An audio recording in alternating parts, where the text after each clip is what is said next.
Hi, in this video I'm going to be looking at a typical week for a voiceover artist.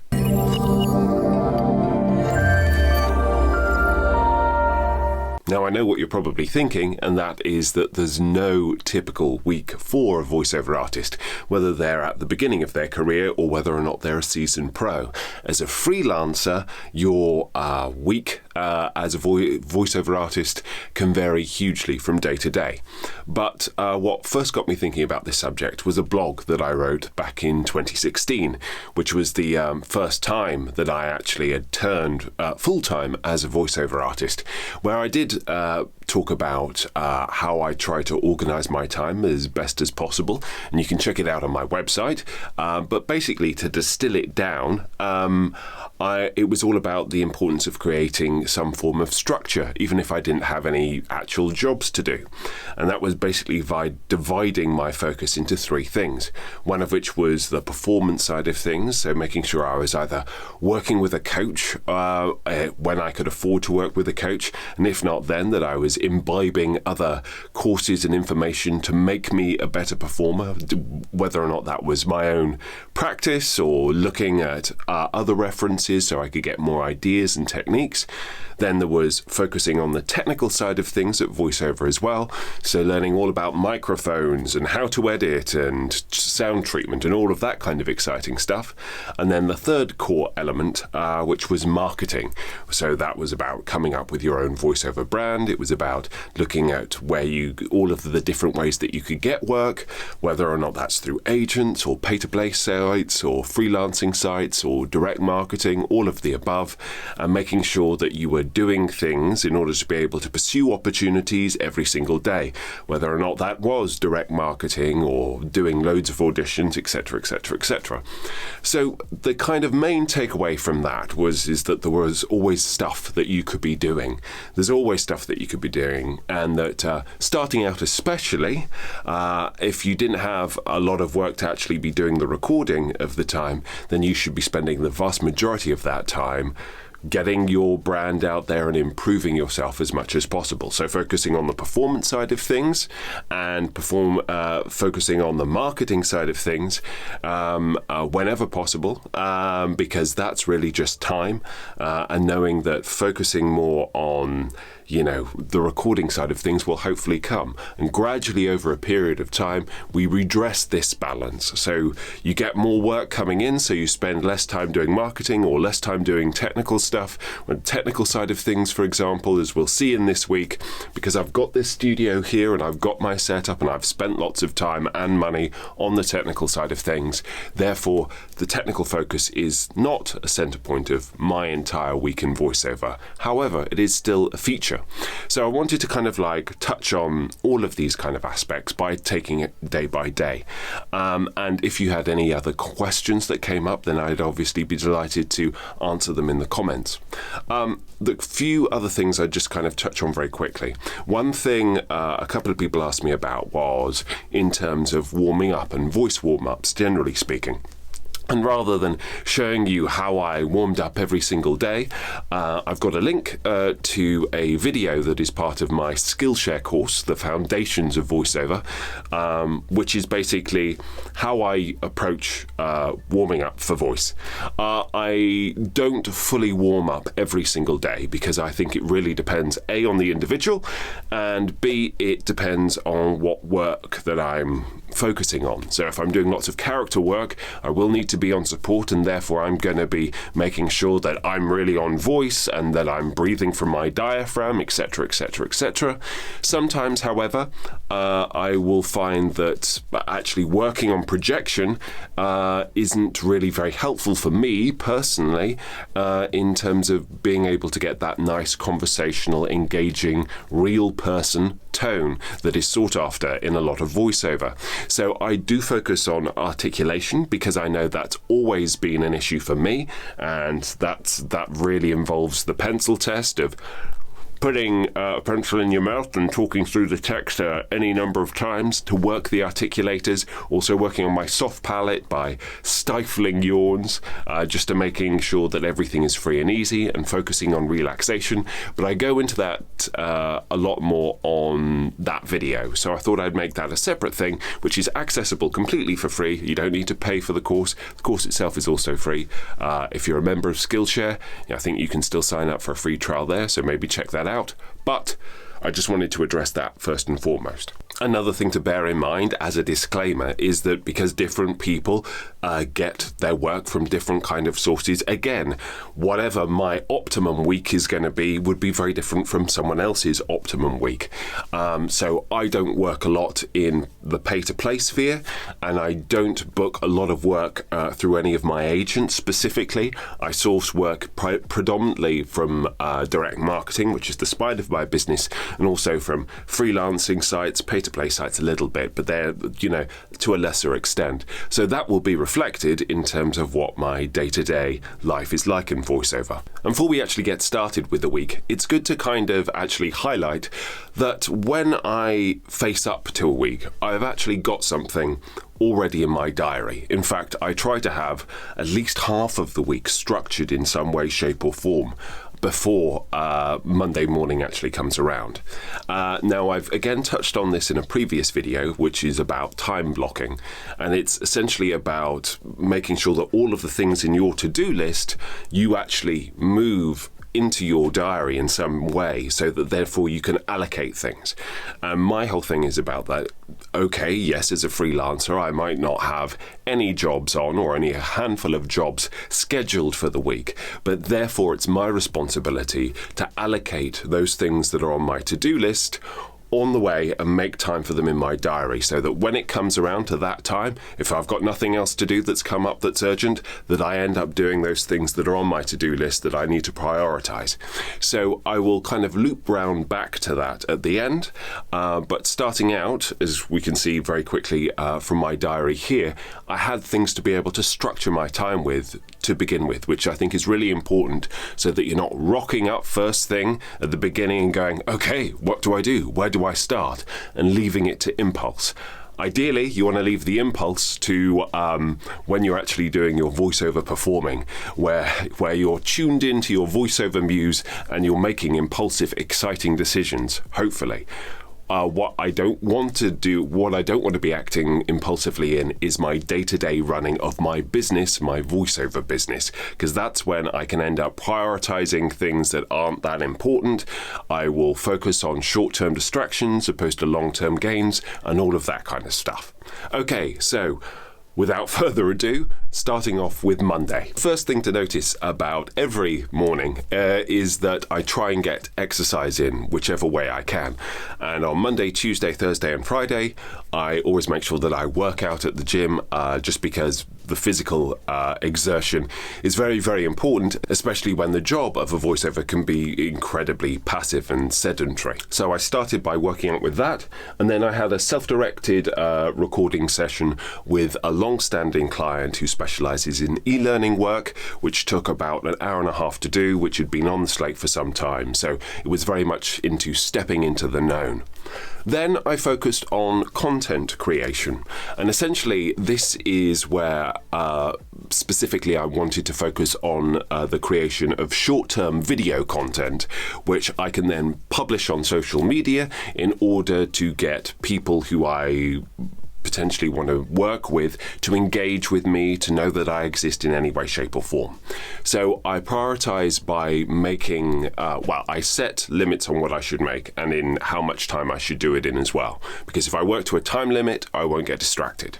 So throughout a week on Instagram Reels, anything that's particularly interesting that I think I could use, I will save. And then in this hour that I give myself, I aim to come out with 4 Instagram Reels, which I can also repurpose for other platforms by the end of that hour. So whether or not that's lip syncing, whether or not that's me changing t-shirts or doing something crazy or fun, or maybe playing around with transitions or something like that, but something that is specific about voiceover. Ideally, it's either talking to people like me, other voiceover artists, because that can get a certain level of engagement, which can be welcome. But primarily, it's content that is going to be speaking to my potential clients. So problems that they may have that I may be able to help solve through my information about how voiceover is worked, etc., etc., etc. So as much as possible, trying to approach it from a client-centric point of view, as opposed to just content that voiceover artists are going to find interesting, like probably this video. So that's what I kind of focus on with there. And by the end of that, I will have 4 short videos, and the aim is that I will post them Monday, Tuesday, Wednesday, and Thursday at a set time, and that creates a certain level of structure. I can then also repurpose that content on TikTok, because obviously it's a very up-and-coming social platform, which again has those kind of like short form video editing kind of tools which are so handy to use.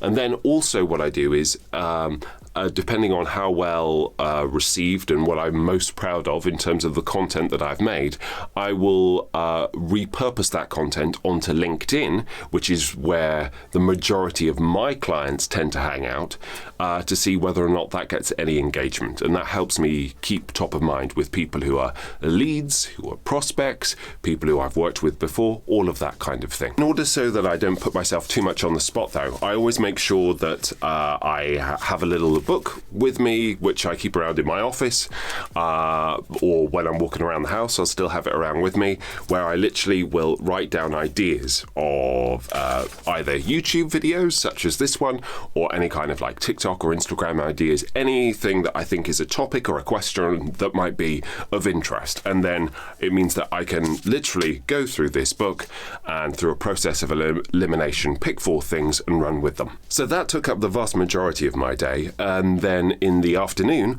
I had a directed session with a client, which lasted for about an hour and a half, almost 2 hours.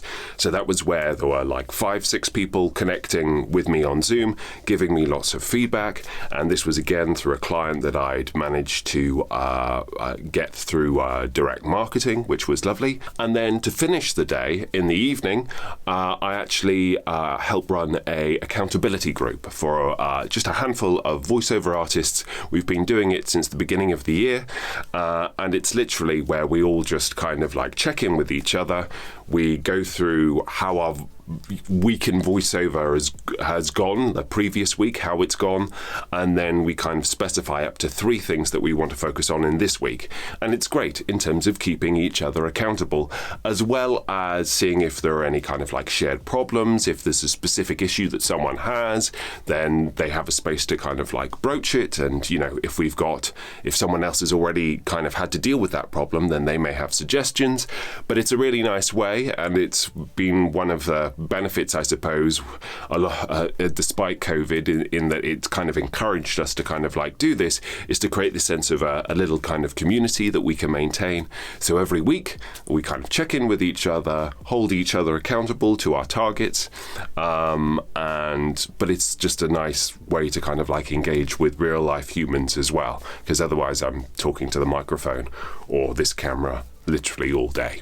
So Tuesday, again, it was a workout day, so I started with a little jaunt to the shed at the end of our garden where I do my working out. And then afterwards, I had a self-directed session, but where the client had actually sent me a video, which I needed to sync the voiceover to. So it was an internal presentation video, but it required me to do a little bit of dubbing as well as being the main narrational voice. And thankfully, through my Adobe, that's not a huge problem for me. It was just an extra thing that I'm able to offer and do. But again, I've got a separate video on how best to approach synchronizing to a certain track, which you might find interesting if you've never had to do that before. I then did some marketing, some overt marketing. And what I do now is I have kind of marketing power hours. So if I have a free hour of my time, or I try and schedule them in whenever kind of possible. And this one was a scheduled one, but it's to do marketing in these intense hour-long bursts. Now, as a comparison to how I started to where I am now. When I started out doing marketing, I set, in terms of email marketing, I did cold calling to begin with, but then settled on email marketing as slightly less traumatic for me. I started by focusing on a certain number of leads that I would identify through research and then contact via email throughout the course of a week. And for probably the first 3 years, I kind of was anywhere between 30 and 50, so let's say 40. Kind of went up to last year, it kind of hit as a kind of a consistent number of 50 people that I would email in a week. And of those, I managed to discern a kind of a conversion ratio, to be very kind of base and marketing speak about it. So if I contacted 50, then normally probably around about 5 people would respond positively in terms of like, yes, we'd like to keep your information on file. So they would become from a lead into a prospect. And then probably on a ratio of that, probably 1 in 4, 1 in 5 would turn into a client, someone who booked me for a job that same calendar year. So that generally means that it's a ratio of 50 leads equals 1 client. So if I wanted to add 1 client a week into my overall kind of business, then that's what I needed to do. And especially when I was, searching the obvious terms of video production, corporate video production, advertising agency, all of the usual suspects. And then I kind of like went by town and city. But now I've kind of reached a point where I need to be a bit more nuanced and I need to focus more on quality than quantity. I realized that there were 2 ways to go in my business. I could either go really purely for quantity, literally have a cut and paste message and I just spam everybody that I can find on the internet with the same generic, hey, you do great work for your clients, which is a way some people work, which is fine. I tend to, in terms of my correspondence, you've got to want to throw in a little bit of personalization in there. So make sure that you're specific in who you talk to and maybe give them a compliment as well about their work so that you show a level of engagement, that you're actually serious in terms of evaluating their work and that you would like to collaborate with them. And if you do that as well, it's going to take more time. It's going to be less likely that you're going to be able to throw out hundreds of emails, and it's more likely it could be something more like around about 50 or less. And now I'm getting into a stage where I might be wanting to research niches. It might take me half an hour to ascertain, what is the exact terminology that I'm looking for, etc., etc., etc. And so therefore, I'm trying to move away from like, how many people have I messaged in this week and what's the conversion ratio of that? Although it is good to, have those numbers in mind. But let's be focused on that and more in terms of just making sure that I put in a certain level of time. So a minimum of 5 hours where it's purely focused on identifying lead generation, essentially, and then also in the corresponding in the emails. So I did that. And of course, anyone who's familiar with my work on Skillshare again will know that I've got a course that is free for those people who are on the platform, which is called The Business of VoiceOver, which kind of goes over my basic approach to that and branding and marketing, etc. Whilst I was marketing, I also got an update from B7 Media, who I've just done my first radio audio drama with, that it was going to be broadcast later in the week. So I was able to incorporate that into the correspondence, as well as say thank you so much to them. And I also, during that email time, had to say thank you to a client who said thanks to me because I sent them some chocolates, because it's a way of, again, touching base with people, making sure that they feel valued. Is whenever someone successfully pays an invoice and it's been a pleasure to work with them, I will send them a little thank you, usually in the form of some chocolates or something, just as a gesture. I then had another directed session, and this was a very exciting one with a game developer and also another fellow voice actor, neither of which I can mention because of NDA reasons. reasons, but it was essentially to kind of lend our voices to a demo for this game. So that was a wonderful experience. I was able to hook up via Clean Feed on this. We were able to record remotely in our various kind of like setups, and that was wonderful. Lovely directed session. What then followed was the next stage in my kind of marketing, and that is that when I do send out my marketing emails, I tend to always send them out on one day. Because if I send them all out on one day, then it means that I know that if I want to follow up with them, then I have to do the follow-up all on the same day, or in a week's time, or a month's time, or 3 months' time, or whatever. It's easier for me to order myself. So I tend to spend a week filling my inbox, my draft emails folder with all of the marketing emails that I want to send, and then on a given day, and today being a Tuesday was the day that I chose, and that's when I send them all out, because it means that I'm also there and ready. Should anybody respond, I can immediately respond back to any questions that they have.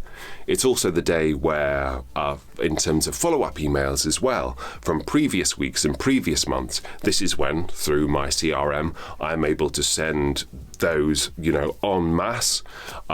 If I'm sending them out to more than one, it's just to keep people aware of what I'm doing, whether or not that was the B7 Media thing with some of them. For another one, it was some other content that I created that I thought might be useful to them. So again, that took a good couple of hours. And then finally, at the end of the day, I had another self-directed voiceover, which was for a corporate brand film, which I needed to self-direct. So recorded a couple of takes of that and sent them along with the edits. So we come around to Wednesday, and that is very much a rest day in every sense. I didn't go to my little gym at the end of the garden, and I also didn't have any paid voiceover work at all settled in. However, I did have some recording to do, and this was for Confessions, Adam's Confessions, which is basically a passion project that I'm helping with, lending my voice to, with a wonderful writer based in the States.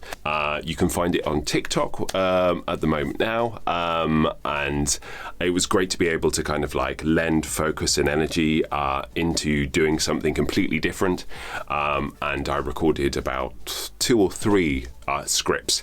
I normally get, a script a week probably from him, and then he will divide them up into different installments that he can then post on different social medias.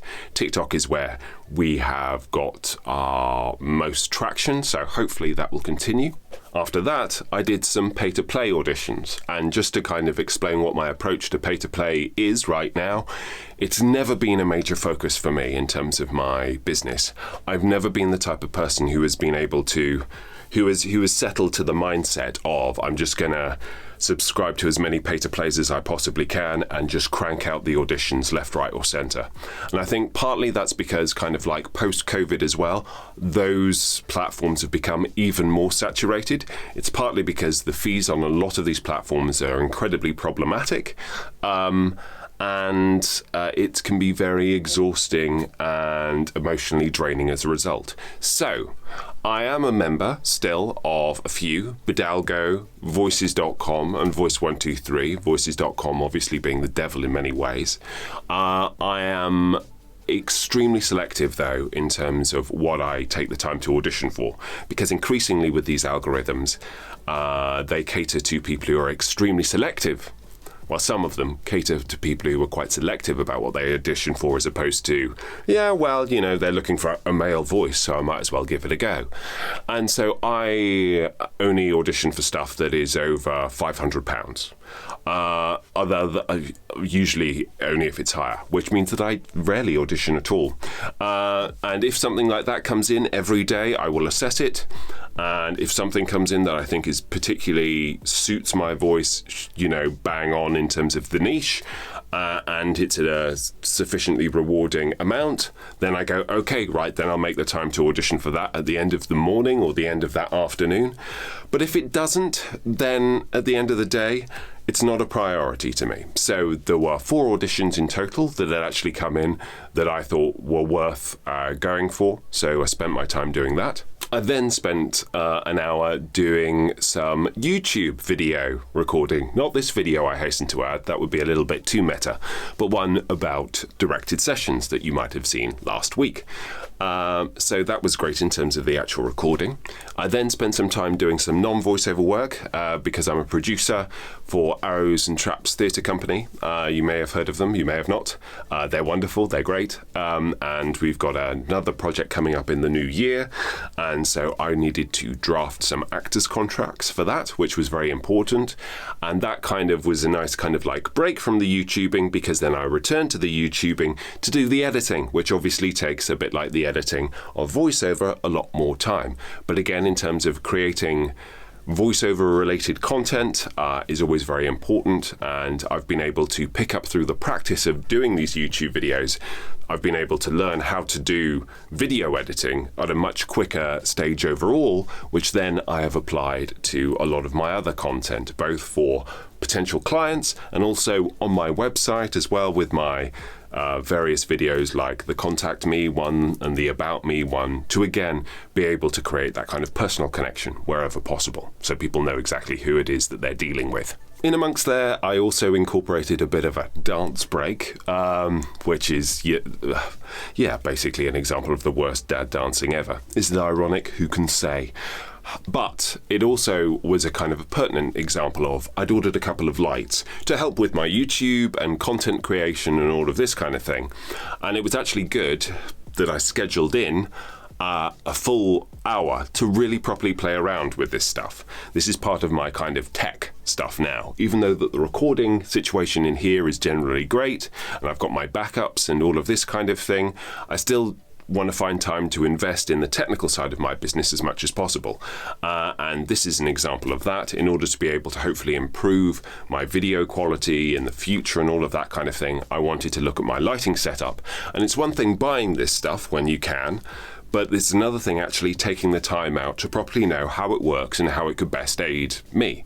So it was an hour spent, yes, doing some embarrassing dad dancing, but also it was a question of like, okay, so what attachments and tripods can I use these lights with? What effects can they do? What would be useful for me? And when during the day could I use them to be optimally the best? And then finally, to end the day, as I had nothing else on the slate which was contained enough that I'd have been able to complete in an hour or under, I decided to just continue on with some marketing. So again, researching particular niches and drafting a few more emails as well. So that was another hour of that. Thursday, which can often be the hump day, was started with another workout back in the shed, which is always very exciting.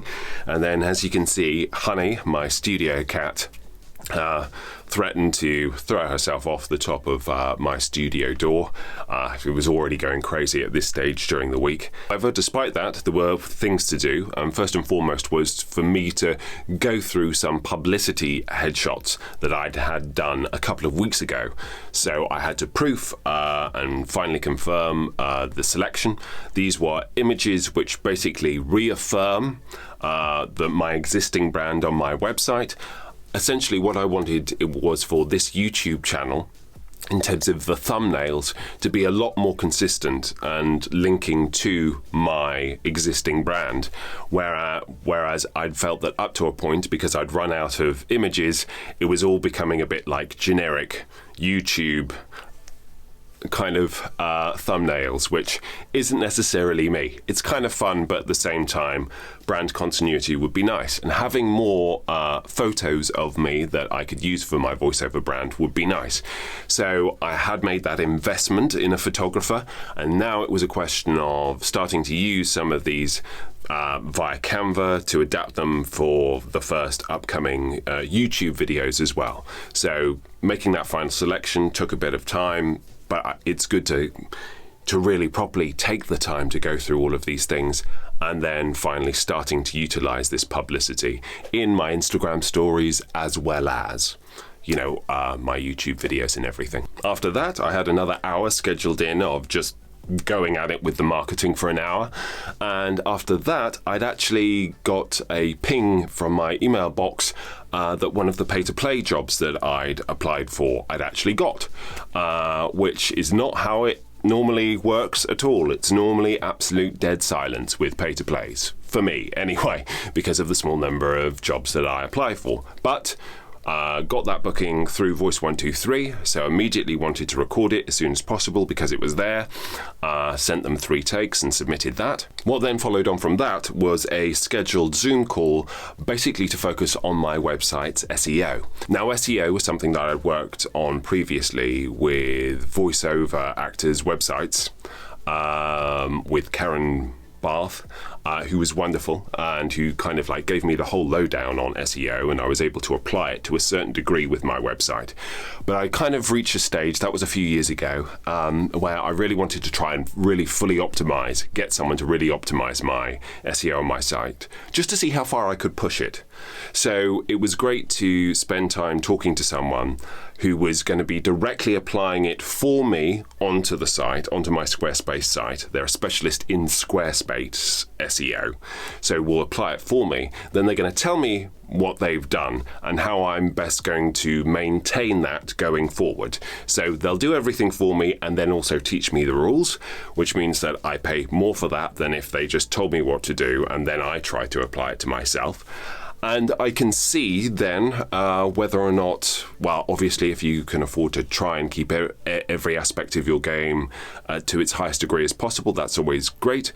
But I'd be really interested to see, with this implementation going on, how further I do or don't rate in terms of SEO results. I mean, I do get people coming from Google searches who find my website and who book me work. And it's always important, therefore, to when someone pops out of the ether and asks you for an audition or offers you a job, always ask, like, where did you find me? Because it's always good to know exactly where that source is, because then you know what bit of my marketing is working, what isn't working. But yeah, like organic traffic to my website is something that I want to up as much as kind of possible. So it was great to be able to work with an individual on that specifically. I then had some pickups from a job last week that I had to implement. So there were some script changes and one pronunciation change that the client wanted. They didn't want to kind of like patch in with me, even though the original session had been a directed session, which was absolutely fine. I was just able to kind of like re-listen in my own time to recapture the tone and give them a few alternates for that. After that, I had a scheduled coaching session with Nancy Wolfson, who I've been working with for probably at least 3 years, commercial voiceover coach. And this is part of, you know, the continual development of your working kind of skill set.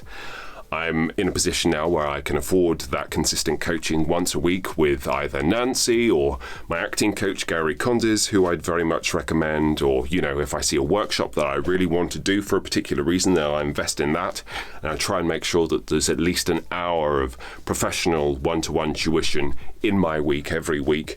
But in situations beforehand when I couldn't resolve on that, it was all about, you know, using the memberships that I have, and which I still have, with the VoiceOver Network or Gravy for the Brain, the various different resources or group workouts to a certain degree, so that you can properly practice your craft by yourself without necessarily hemorrhaging money that you might not otherwise have. And again, there's a small excerpt of my course, The Foundations of VoiceOver, on Skillshare, where I touch on, you know, what practicing by yourself actually means. I've separated that chapter into a free video, which you can just check out below, which might be worth checking out. If not, the entire course on Skillshare, plug over. And this then brings us to Friday and my final workout for the week. The day also started with a client recording, which was very straightforward. It was a self-directed session, so again, it was just recording a few takes and sending it through with a couple of alternates. And then I kind of focused on reviewing my progress, essentially, in terms of some of my social media marketing. So I looked on my LinkedIn analytics in terms of the posts. I try and post at least once a day on LinkedIn, as well as on Instagram. And, you know, just to see, what the levels of engagement were in terms of views, in terms of actual engagement, but not just in terms of the actual metrics of the numbers, but who are the people that are engaging with these things, and making notes on that, because it's wonderful, obviously, to create a post that gets 5,000 views or 500,000 views, or to go viral would obviously would hopefully benefit your business in some way, shape or form. But in that intermediary step, you want to really be prioritizing, again, the quality over the quantity. So yes, it's great that other voiceover artists are engaging with the content that I put out. It's very important because the voiceover community is an incredibly valuable one. It's part of, the whole kind of establishing a network, also in terms of referrals and recommendations, etc., etc., etc. It's something, again, that I've touched on in a previous video. But really knowing that the right people are engaging with your content. So seeing when people who could potentially hire me are choosing to engage in content that I've made, therefore informs my decisions about what content that I should be focusing on in the next couple of coming weeks. And also if there's a particular times of the day where people seem to focus on. So I know, for example, that for me personally, it's not really worth putting out an Instagram reel on a Friday afternoon, because the majority of people that I really want to engage on there with my content seem to be a bit like, oh, well, I finished for the week. That's only my conclusion, however, but it's just good to kind of like make these assessments and make these judgment calls, as well as being consistent in your content creation and your consistent marketing at the same time. So you still have facts that you can base your decisions off, rather than just going, I don't know, I just keep doing it and hope it works. And I had a portfolio hour. And basically what a portfolio hour for me is that every time I do a job, I obviously take down the name of the brand and who's produced it and where it should go, and I put it on a page, because I know very often, even though I will ask clients, once a project has been finished, could you share it with me? Very often they're busy, very often they don't have time. So, in order to be proactive and make sure that I am continually building my own portfolio, is that I will take down all of these terms and then I will systematically go through them. Go through YouTube, go through Vimeo, go through Google results, go through different people's social media stuff, and see if content has been out there and been posted.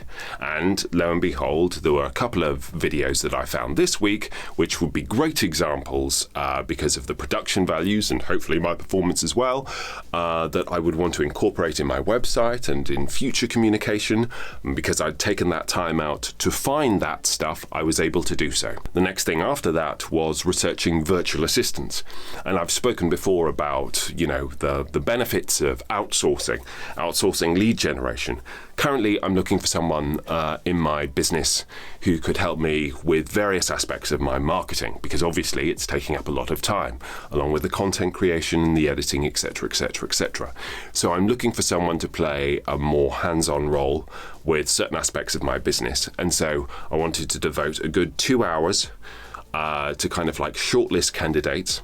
And it's a really fascinating thing in terms of I found myself, so how do I look for virtual assistants? Well, there are a couple of websites that you can go to. Yeah, fine. Some generic, ones which are, market for freelancers. But then it was like recommendations from other people. And then, what could I find on social media? What could I find from Google in terms of Google results? And then I would you Google virtual assistant awards, like someone might Google voiceover awards and go, okay, who's the most upcoming or who's the most prestigious virtual assistant providers or virtual assistants, singular. And it's always really interesting as you're going through those processes to interrogate the own choices that you're making. So, for example, I found that one reason I shortlisted one virtual assistant was because they had on their website a video of them talking to the camera saying, hi, this is what I'm like. etc., etc., etc., etc., etc., which was immediately personable, and is the whole reason why I have a video on my website where I go, hi, this is who I am, and this is hopefully how dealing with me is. So it's always good to, evaluate other people's marketing decisions whilst you're doing your own research. So I did that. Then I had a last minute e-learning job from a client who usually drops in, once every couple of months. So not a super consistent client, but they needed something turning over really, really quickly. So I immediately jumped onto that because Friday can often be incredibly slow, but it can also be, I tend to give Friday is the day where I kind of give these kind of can do anytime kind of tasks to the end of the week, because they can be easily shifted out of the way if there is a last minute job that needs to be done. So I did that, and then finally, looping all the way back to the beginning, we come back to the time blocking. So there are a couple of tasks which I'd had to shift around and further down the week, and then I went, okay, actually I don't have time to do these tasks as well. Such as, for example, playing around with the Loop Audio software so that I can do playback properly on my system, which is still driving me insane, as an example, or doing some more research on specific game devs that I want to reach out to, and researching documentary showreel providers. Those were three things that I wanted to do this week, but I didn't really have time to, and they weren't urgent on my priority list. So I was able to drag over those things into this coming weeks. And also go through, I use Notion, other to-do list providers are available, but I use Notion to kind of store all of the things that I want to get done. And basically, I went through in terms of priority and scheduled in other tasks for that week, which means that I've got probably about half a week of stuff already kind of sorted in. And then the other half is for things hopefully to happen, but if they don't happen, then I can fill it in with more marketing, content creation, etc., etc., etc. Now, to wrap up this conclusion, I thought what I'd do is I'd also just kind of break down in terms of those jobs and recap what it is that I earned on the back off of them, because I know that if I was watching this video, I would be nosy enough to want to know, yeah, okay, how good a week was that, and how did it all break down? So on Monday, there was an e-learning job in the morning. That was 2,000 words, so £400. Then that directed session for a corporate client, including the usage, was £350. That synced internal film that I did on the Tuesday morning was £250. The self-directed job, including usage, was £450. Wednesday, there was nothing. On Thursday, the pay-to-play job for a corporate client, including usage, was £500, and then the pickups that I did as well on top for a separate project. I did charge for them because there were quite a lot of them, but I only charged £100. And then on Friday, the job that I did in the morning, the self-directed job, was £300, and then the last-minute e-learning job that I did was for £400. So combination of sources, mainly from direct marketing, also from freelance sites, clients that I've had from there, and the pay-to-play, but nothing from my agent this week, because it's not a major factor for me. But that week total came to £2,750. Is that an average week for me? Oh, I wish it was. Currently, I'd say for the last 4, 5, 6 months, it had that upward trajectory is really kind of confirmed around about the 1.5 to 2.5 grand mark. So I would like to obviously sustain that level of consistency. And the more clients that you have and the more prospects that you have, you can continue to kind of like build off that. But that's it. It's still an exceptionally good week for me. It wasn't, ideally, I wouldn't have wanted to go, yes, I do that all the time, because I don't. But I just wanted to kind of illustrate a couple of points. In conclusion then, I would say one thing, hopefully, that this manifests is the crazy fallacy of comparison. And even if I compare myself to other voiceover artists who are absolutely smashing it now, there are some that are smashing it because they are constantly in other people's studios because they are getting booked for major national campaigns via their agents and all of that kind of thing, and earning I don't know what. So for whatever reason, in terms of the placement and the opportunities that I'm getting right now, that's partly down to my own demographics. It's partly down to other factors beyond my control, etc., etc., etc. I'm mainly getting it purely via stuff that I'm finding myself. So that's just something to acknowledge. I think the importance of systems, so having the system at the beginning in terms of the to-do list that I can prioritize is crucial to me, and then being able to apply that systematically to a week so I can give myself structure, a structure that is flexible, because freelance life has to be flexible, but still creating as much structure as possible, I know benefits me because I'm a control freak. So it makes me feel as if I'm productively using my time. The switch in terms of marketing approaches from having a set number to time, but that's because of where I am in terms of my business, rather than going like, well, if I've hit 50 emails, then it always needs to be 50 emails, regardless of what the quality is, to go like, okay, no, actually, I need to be more focused, and therefore the number of people that I'm reaching out to needs to be adjusted in order for me to still use my time as effectively as possible. I think the accountability group and, those interactions with directed sessions are all vitally important. I'd also say, there are obvious things in terms of like, make sure that you get out of the studio and get out and have a walk at the end of the day. I wasn't going to video that because this video is already crazy long, but making sure that you have stuff that you do outside of voiceover is also incredibly crucial. I do also say that I don't try and hustle into the evenings when possible.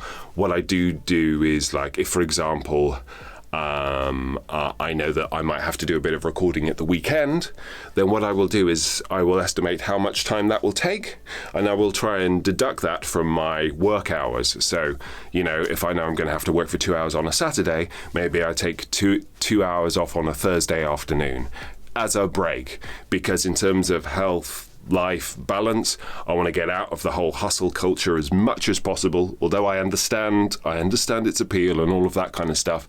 I've made a video about that kind of previously.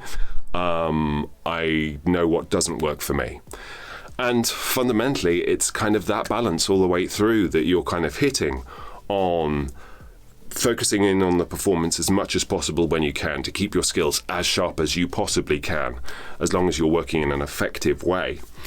And within whatever your budget is. The technical side of thing, it's less of a priority now in my stage than it was before. Beforehand, up till a year ago, I have only had this set up for, since March. Again, you can see a video from my home studio development. Before then, it was all about what's the right gear that I need to invest in when I'm ready to invest in it. What's the best preamp? Blah, blah, blah. All of the exciting things. So that focus on the technical side, but which I'm continuing to do in terms of the other skills that I'm learning in terms of content creation, etc., etc., etc. And then finally, the biggest thing is the marketing thing. And I would say over the course of my entire week, I still probably only spent about 10 hours recording and about 2 hours on technical stuff, maybe 3 hours technical and coaching stuff. The whole rest of that time, so the vast majority of my week, is still spent marketing. And that's marketing on the outbound side. So that's the cold outreach. That's the cold calling, or it's the cold emailing once you've been selective. But it's also, for me, content creation. So that's creating stuff that I think people will find interesting and engaging. It's very long tail, long-term stuff. I'm not looking for results instantly, but it establishes my brand, it establishes my expertise, hopefully, makes people just know me and hopefully want to work with me because I seem like a personable guy, hopefully, maybe. And that kind of probably sums up my approach. Anyway, thank you for sticking with this if you have, and if you haven't, I totally understand. I hope this has been of some interest to you. If you have any questions at all, then do feel free to leave them in the comments below. Please do please do subscribe to the channel for my own vanity's sake, if nothing else. No, it's fine. It's not fine. And thank you so much for joining me as ever. Wishing you a great week, and I look forward to seeing you next time.